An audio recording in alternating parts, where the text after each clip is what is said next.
ดหารสานใสวันนั้นพวกเขาจำได้อยู่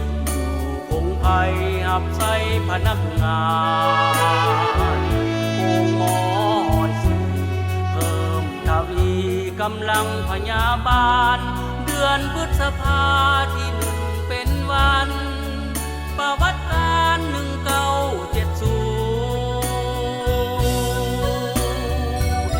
ที่ตั้งสถานเขตป่าดงอยู่บ้านเมืองห่างเขตแพงหัวพันบ่อนจัง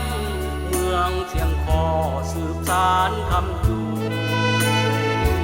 ทับใส่แนวหน้าโมงหมอยาพื้นเมืองเพื่อคูณจนถึงปลดปล่อยสมบูรณ์เต้าโฮมกันอยู่ที่เวียงจันทร์ตกมาถึงเดือนมังกร1979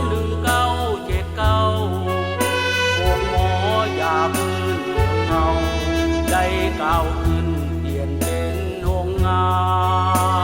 นคนครัวนำพาปรุงแต่งกันยาได้หลายขนาดมีห้องหมอให้บริการแพทย์พยาบาลก้าวหน้าเทียมทัน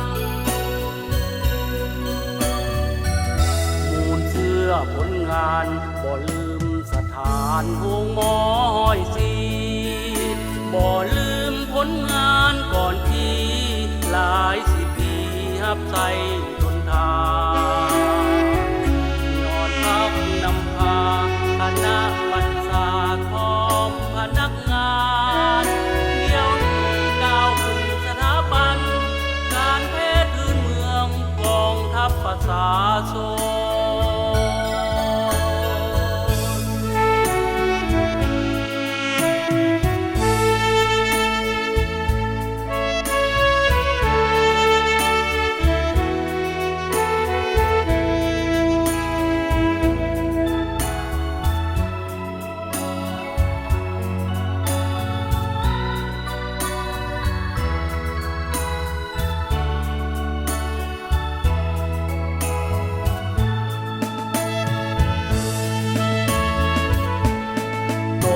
มาถึงเดือนมังกร1979โรงหมอยาพื้นเมืองเฮาได้ก้าวขึ้นเปลี่ยนเป็นโรงงานคนครัวนำพาปรุงแต่งกันยาได้หลายขนาดมีห้องหมอให้บริการแพทย์พยาบาลก้าวหน้าเทียมทัน